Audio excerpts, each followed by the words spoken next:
Okay, so we're here today. Today is what, November 17th or something like 16th or 17th, I don't know. Today, working on this 2014 Escape Echo Junk that Ford makes that blows a head gasket at 77,000 miles. Rather routinely. So we're in the process. We're just getting started. We're going to replace the head gasket. So the first thing we're doing after taking some stuff off of it last night is to power wash it. It's not that dirty, but power wash it. So we're working on pretty clean stuff. This thing has 77,000 miles on it. So much for modern cars lasting so much longer than the old stuff, right? Yeah, screw you. Anyway, later.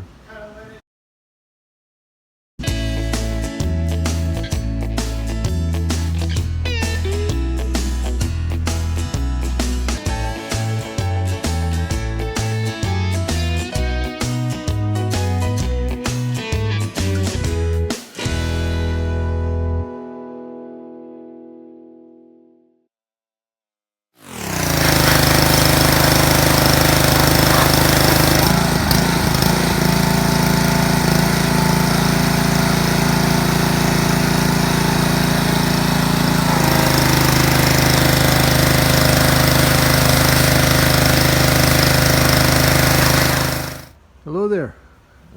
It's Sunday, November 26th. Welcome back to Blue Heinz Garage. You can kind of see what's happening here.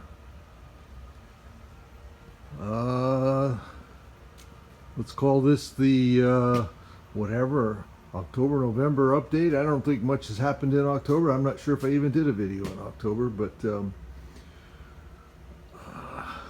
not a lot's been going on with either of the car projects. The doors you see are missing on the truck because they're at the glass shop. The guys making, guys making the windows and installing the glass in the doors, and the windshield. Well, I have the windshield. It's standing up over there behind the cart. It's safely tucked behind the moving dolly.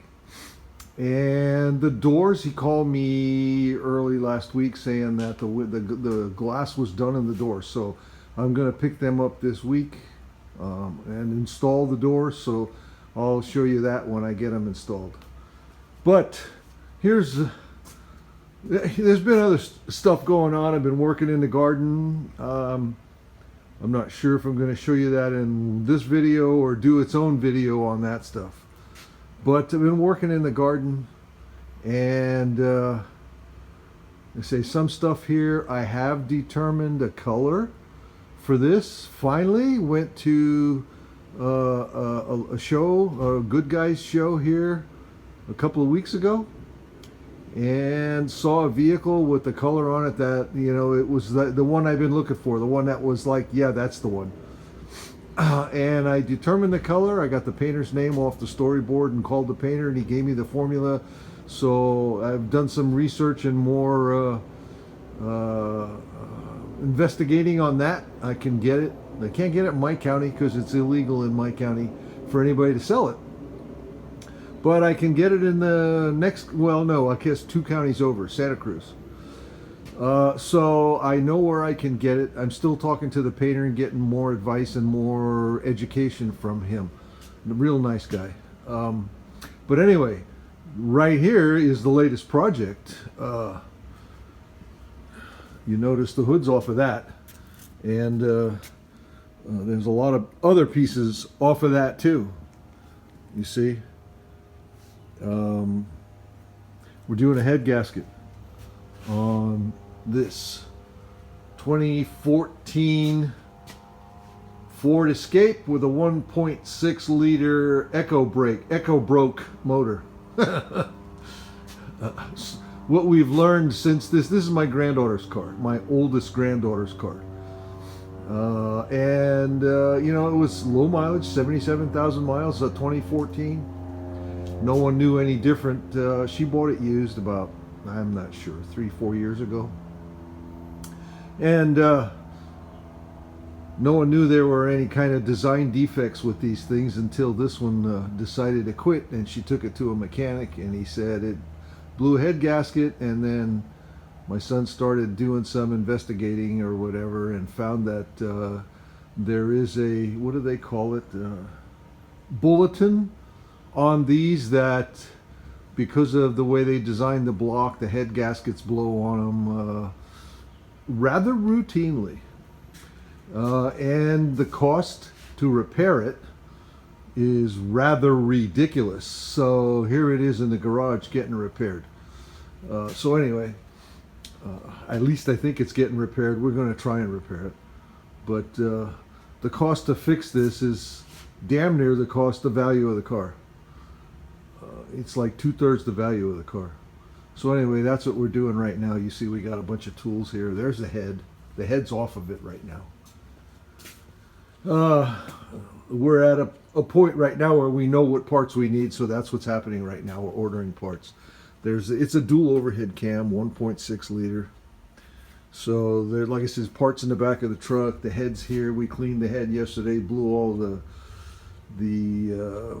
blind hole, you know, blind threaded holes out of it so that there's no moisture in them, no water or solvent or anything else in them. It's all nice and clean, ready to go back together.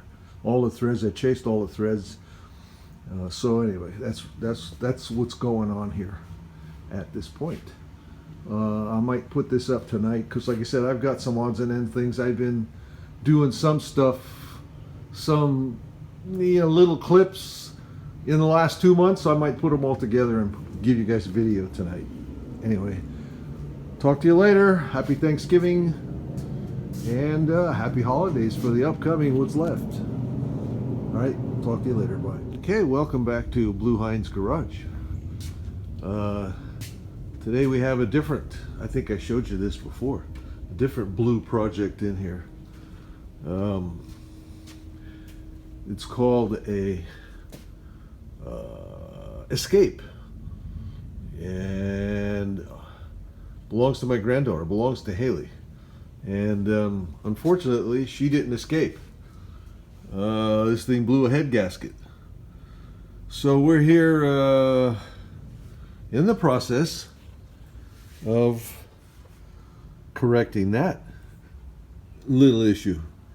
You notice that's what this looks like. Just yesterday got the head back on and the camshafts back in and the timing belt reinstalled.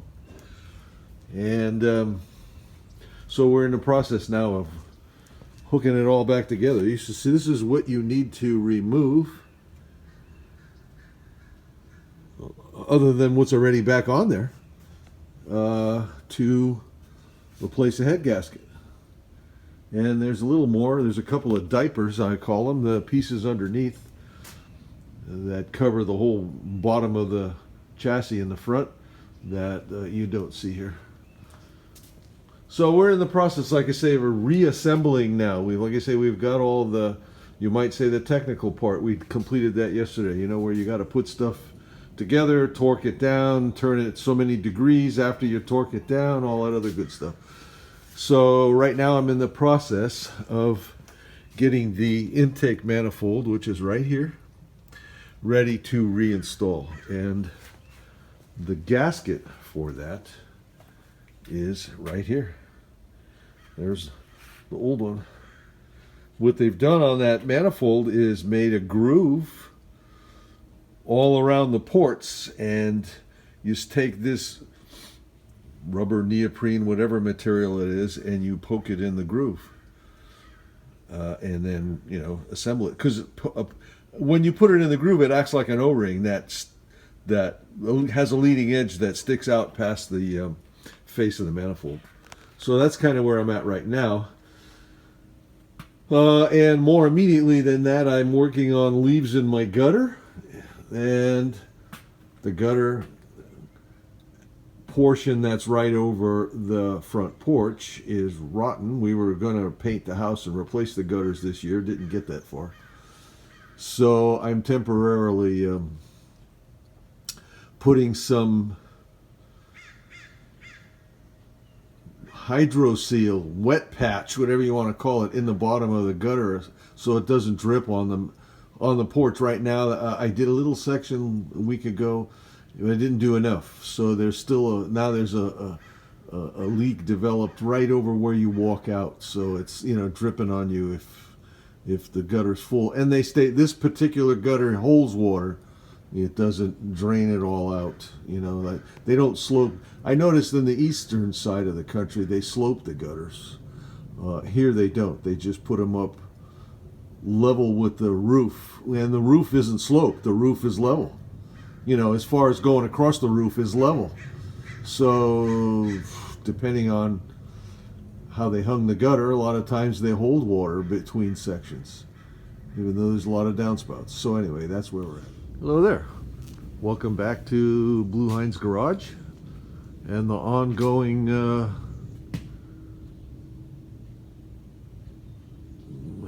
can't try to think of it. Saga? That's the word I'm looking for. The ongoing saga of the Escape, I guess. We got the motor all back together and thought we were going to be able to try starting it yesterday. So we got here and changed the oil in the filter, which is the first Ford betrayal on this thing. I mean, they make it about 1% from impossible to get the filter off and out from its location. And that, like I said, from there they do every other thing they can do to make it as difficult or almost impossible as they possibly can. You have to wonder somewhere if it's intentional. I mean, it's ridiculous. So, anyway, and we ran into another little issue that kept us from even trying to start the car. You see this little tube down here? I don't know if I can point to that without getting in the way. This little tube that I'm moving, it comes back over here, goes into the radiator that you can't uncover without demolishing half the car. And then it also takes off going back to the back of the motor, and it goes in. It changes. It's like over here. It's about a 3/16 diameter plastic kind of a pipe. You see, it's got a Y here, so it goes to the back of the motor. And when it gets near the back of the motor, it transitions to a piece of rubber hose. The little plastic pipe goes inside a rubber hose with a one-time only crimp hose clamp on it. And then that little rubber hose goes on a piece of tubing, probably 5/16 tubing, sticking out of the head with another Ford, not a crimp, but another Ford spring type hose clamp. And it's in an area, I mean, you can see here, you got to take a bunch of stuff apart to get to that too. So this has to come back off. You notice right now we've got the air cleaner box, which goes right in here out, so you can reach under here to get to where that tube goes into the radiator. It's, like I said, it's just plain stupid. It really is.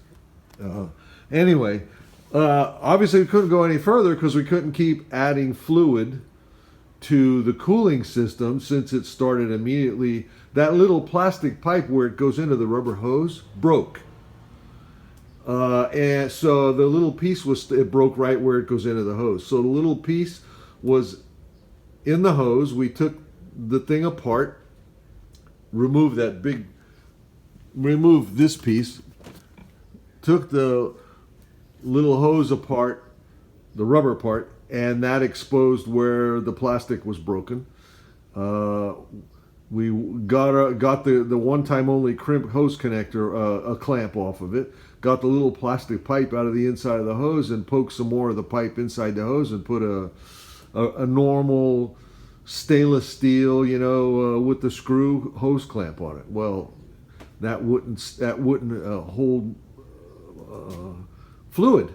It still kept dripping. It wasn't dripping as bad, but It wouldn't. I don't know if the hose is a little too big. The rubber is a little too big for the plastic. So maybe with that crimp thing, it crimps it enough. The regular clamp won't do that. So we ordered another one of those. It's an assembly. That little plastic tube with the Y in it, with this Y in it right here, and the rubber piece that goes into the motor with the one-time only crimp. It comes as an assembly. And you look online and it's anywhere from $12 to $50, and you go to an auto parts store and they want $120 for it, and then nobody's got it in stock. I mean, so anyway,